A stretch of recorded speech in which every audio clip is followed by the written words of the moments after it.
Ikkyu é o monge mais famoso do Japão. Agora você vai conhecer a história dele aqui no V de Veneta.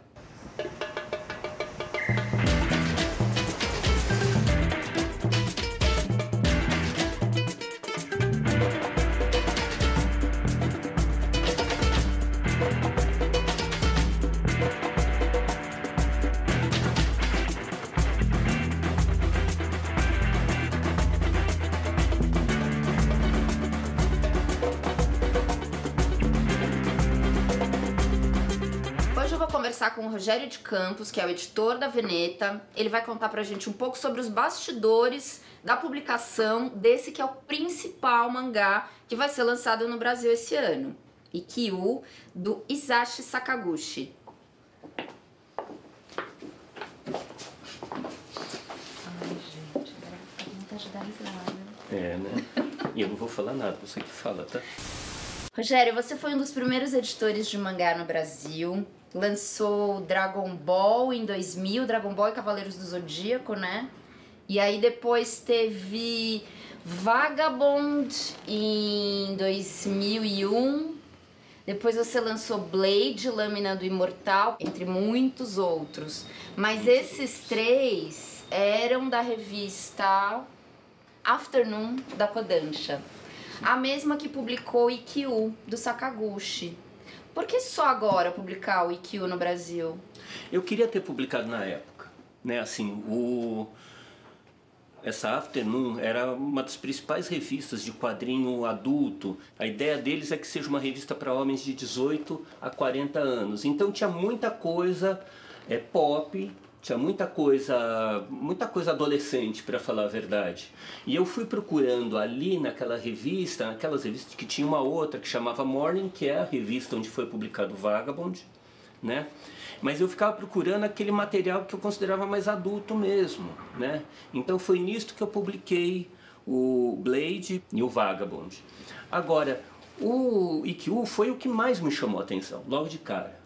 Foi a coisa mais surpreendente, assim, eu quando olhei Ikkyu pela primeira vez, eu até achei que parecia uma coisa do Katsuhiro Otomo, sabe? Era uma coisa muito Katsuhiro Otomo do Akira. E o que te chamou a atenção no Ikkyu naquela época? A primeira que chamou a atenção é que era isso daí, era um desenho espetacular. Era um desenho que tinha uma influência do Mebius, né? Uma influência ocidental no desenho, e tal como no caso do Katsuhiro Otomo. Na verdade, depois eu fui descobrir que eles fazem parte de uma geração que surge no final dos anos 70, que era chamada de New Wave do mangá, né? A mesma geração do Katsuhiro Otomo. Enfim, chamou muita atenção, mas tem uma coisa engraçada, que quando eu fui, a primeira vez que eu fui para o Japão, e é uma viagem de 32 horas, né, assim, eu levei um livrão, História do Musashi, e fui lendo esse livro, porque era a única coisa para passar o tempo naquelas 32 horas de viagem. E aí eu cheguei e tal, passados uns dias eu estava numa livraria e vi o Vagabond. E eu reconheci que era o Musashi por causa do livro que eu tinha, né? Então assim, no Ikkyu aconteceu esse negócio, eu já tinha ouvido falar do Ikkyu. É o monge, né, mais famoso do Japão, o monge budista mais famoso da história do Japão, já tinha ouvido falar. Mas é um personagem que eu tenho muita simpatia, que a gente vai até falar mais dele depois. Mas assim, então enfim, eu fiquei muito interessado. O problema tinha uma amiga minha que trabalhava na Kodansha nessa época, com quem eu negociava as coisas, ela falou, esse daí esquece, por enquanto que tá um rolo de direitos, o Sakaguchi tinha morrido, fazia poucos anos que ele tinha morrido. Morreu em 95, né? Morreu em 95, com 49 anos. 49 anos. E aí tava um imbróglio nesse caso aí, então assim eu não consegui. Desde então eu fico várias vezes, pensei em publicar Ikkyu, várias vezes cheguei a falar com você mesmo. A gente estava em Frankfurt numa feira e a gente foi conversar com a Kodansha, eu falei desse título na época. Então eu estou há muito tempo. E aí foi a Drixada que achou um contato. Grande Drick. Devemos Ikkyu a Drick, então. Sim, sim, foi ela que desenrolou tudo, assim. Bom, enfim, imagina, mais de 20 anos querendo publicar esse mangá. Mas agora já finalmente. tá, agora resolveu os imbrólios de direito autoral. Sim, sim. E eu tava lendo que, assim, ele tá sendo meio... O Sakaguchi tá sendo meio redescoberto pelo Ocidente agora, né? Esse ano ele ganhou um prêmio do patrimônio no Festival de Angoulême por um outro livro. Sim. Você acha que tem a ver com isso, assim, liberaram, assim, resolveu-se a questão de direito autoral e aí o mundo tá indo atrás do trabalho dele? Por que você acha que tem essa redescoberta agora? Eu acho que está acontecendo nos últimos anos, tem acontecido isso daí. Você vê, teve no caso da Kuniko Tsurita também, de uma recuperação, tem tido uma tendência de redescobrir, sabe? Agora parece que no Ocidente está começando a ter mais, como falar, dimensão do que é o quadrinho japonês, sabe? Porque no início foi uma coisa assim, acompanhando o anime. Publicar o que tinha versão em anime, ou o que parecia mais com os gibis de ação ocidentais.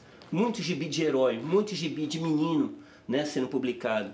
Então foi chegando desse jeito. E agora eu acho que está ficando cada vez mais forte isso daqui, da necessidade de publicar os grandes nomes. Agora os ocidentais estão percebendo, mais ou menos, ter uma noção do que é, quem são as referências, o que é preciso ler. Né? Então eu acho que está acontecendo isso já é uma coisa. A gente vê, o Tsuge também está tendo uma onda toda de Tsuge, de redescoberta, né? O Sakaguchi ainda não foi publicado em inglês. E por que ler o Sakaguchi? Olha, o Sakaguchi é meio obrigatório para quem quer dizer que entende de mangá. O cara era assim, para ter uma ideia, o Sakaguchi, nos anos 80, falava-se dele como o sucessor de Osamu Tezuka, o deus do mangá. Sabe, o Tezuka é o cara que criou praticamente a indústria, não só do mangá, como dos animes. O Sakaguchi foi assistente dele, né? Foi. Ele começou trabalhando com o Tezuka, com 17 anos. 17 anos, em 63. O Sakaguchi fez... assim, e rapidamente, ele entrou no estúdio e virou uma estrela do estúdio, rapidamente. O Tezuka tinha profundo respeito por ele, as pessoas falam disso daí, assim, deles se tratarem como iguais. Inclusive, de vez em quando tinha até embates do Sakaguchi dando bronca no Tezuka por isso e aquilo, ritmo de produção. Assim, enfim, o Sakaguchi é um cara muito chave, é o mangá dos mangakas, sabe? Assim, é o mangá que os outros mangakas falam muito, assim, É uma sabe? referência para os outros criadores. Né? O Naoki Urasawa, criador do Monster, do 20th Century Boys, para muita gente é o grande revolucionário desse quadrinho adulto nas últimas décadas. Assim, ele que fez os seguidores e tal. Ele mesmo fala que não.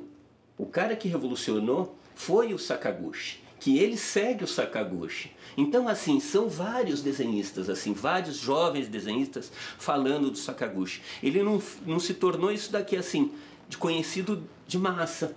Por que você acha que ele não teve essa popularidade, esse reconhecimento em vida? Me parece que começou depois que ele morreu, né? Que ele começou a ser mais reconhecido. Eu acho que teve uma coisa que ele ficou como assistente do Tezuka durante muito tempo.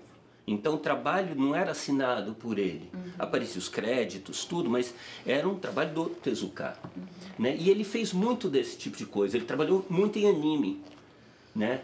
E era um profissional muito requisitado nisso. Então, assim, quando ele foi fazer quadrinhos, ele teve uma experiência no final dos anos 60 de fazer, em 1970, ele fez um quadrinho, alguns quadrinhos de encomenda, algumas coisas que era essa coisa para menino mesmo, mas o quadrinho dele, pessoal dele, eram histórias curtas que ele ficava fazendo em revistas de vanguarda. Né? Ele fez na conta o próprio Tezuka. Ele não combinava com o ritmo das outras editoras, das grandes editoras. Ele tinha uma produção pequena, relativamente pequena, e ele não usava assistente, por exemplo. E além do que, ele era muito experimental. Ele estava o tempo todo experimentando. Essa história do Ikkyu é a primeira que sai numa grande revista, numa revista de massa, assim, que é a Afternoon, que é uma das principais revistas. E eu acho que ele trabalha aqui com faixas, sabe, com camadas. Você pode ler a história como uma história de aventura, né? Mas aí quando você começa a ler e vai revendo, você vai percebendo que tá a experimentação ali. Ele está usando, ele está fazendo. Ele tem citações de poemas do Ikkyu que ele vai fazendo em forma de desenho, sabe? É uma coisa...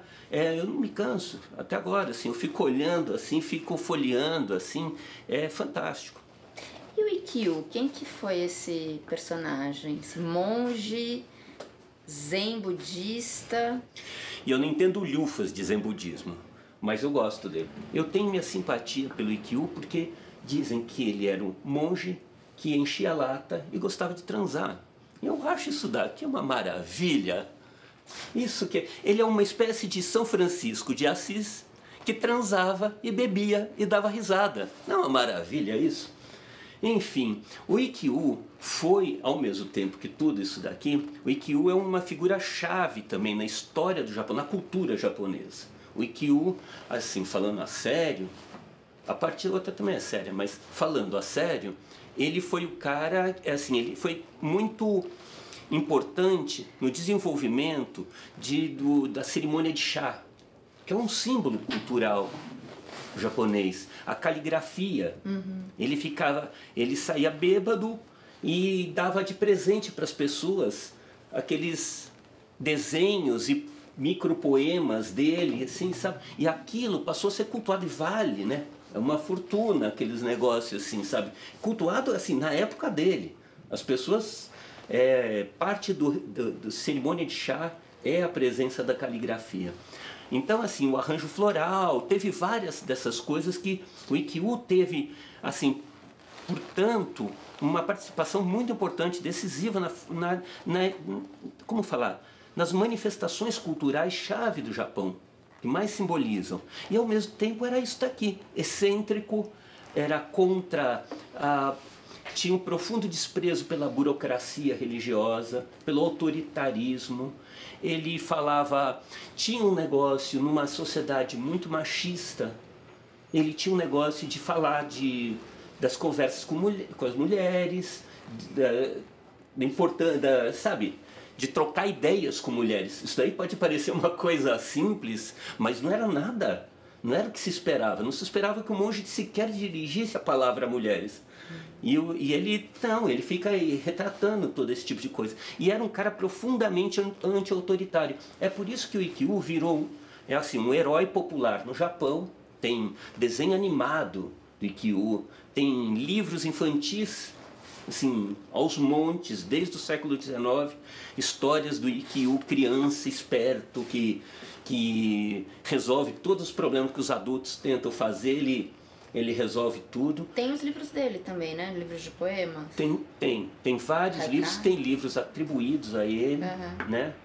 Mas ele é um grande poeta, é um poeta muito importante do Japão.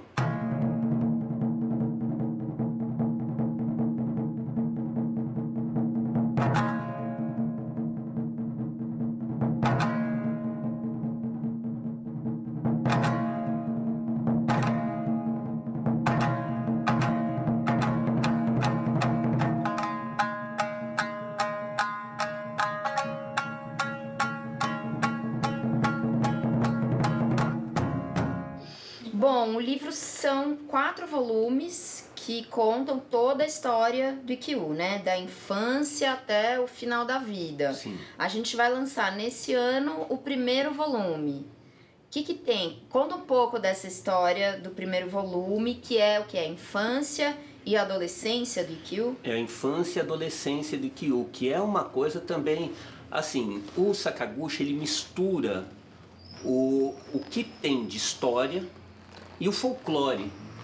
Ele mistura isso e a poesia do Ikkyu. O Ikkyu, em um dos livros dele, ele fica se autodescrevendo bastante. Se descreve como um louco, mas se descreve. Então ele mistura tudo isso daí, o Sakaguchi nisso daí. E aí assim, você vê, nesses gibis para homenzinhos e tal, normalmente os personagens são lá os mafiosos, os samurai, o ninja, os guerreiros, os homens armados.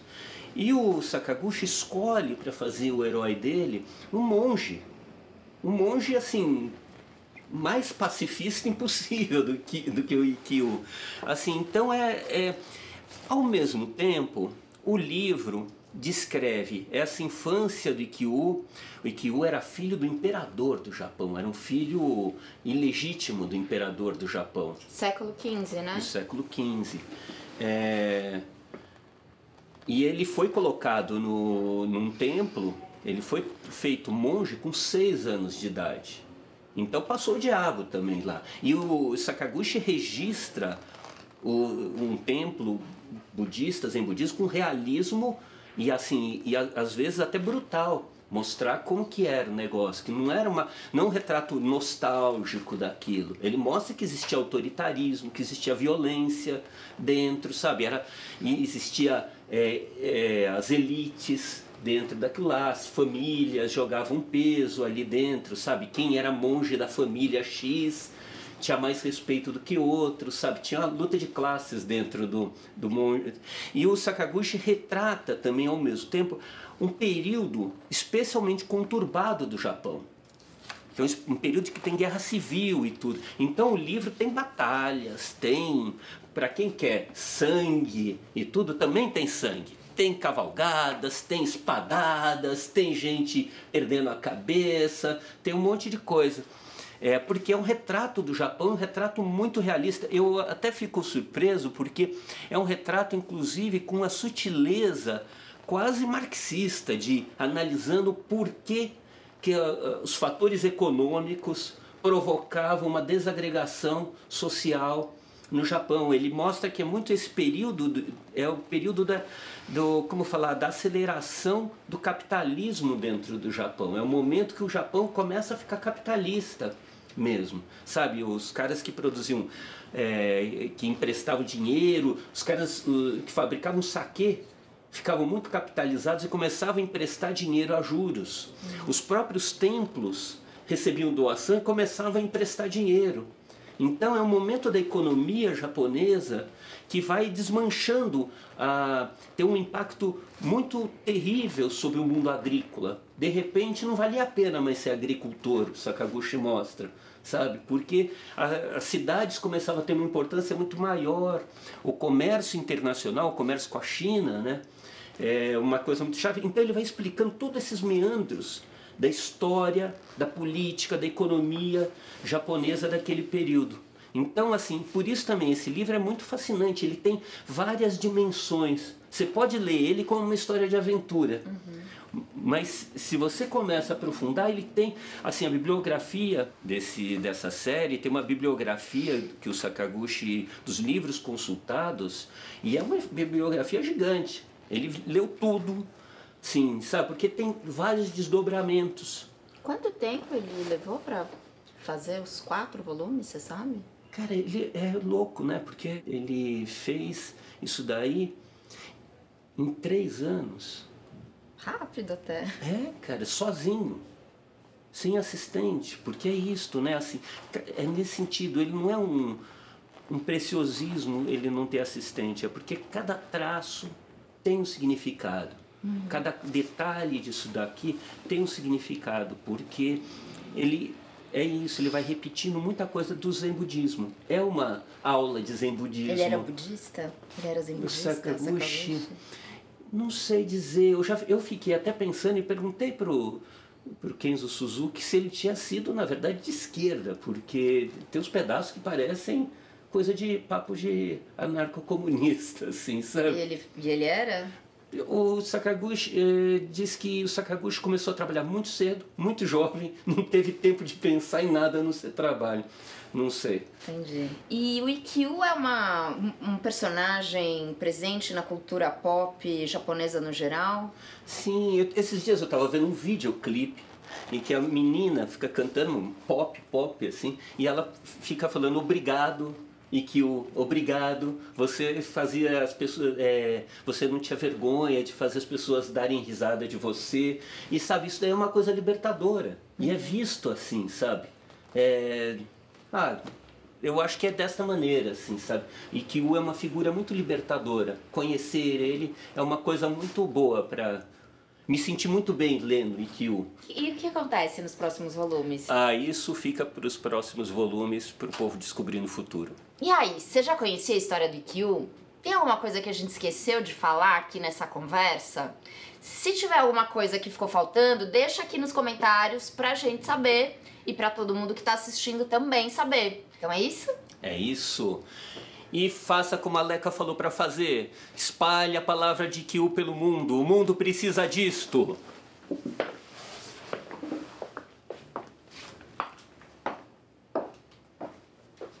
Deu? Pô, errei tudo. Se você gostou desse vídeo, deixa o seu like, se inscreve no canal e recomenda esse conteúdo pra alguém. Opa, já tem comentário aqui sobre o Ikkyu. Leitor comentando.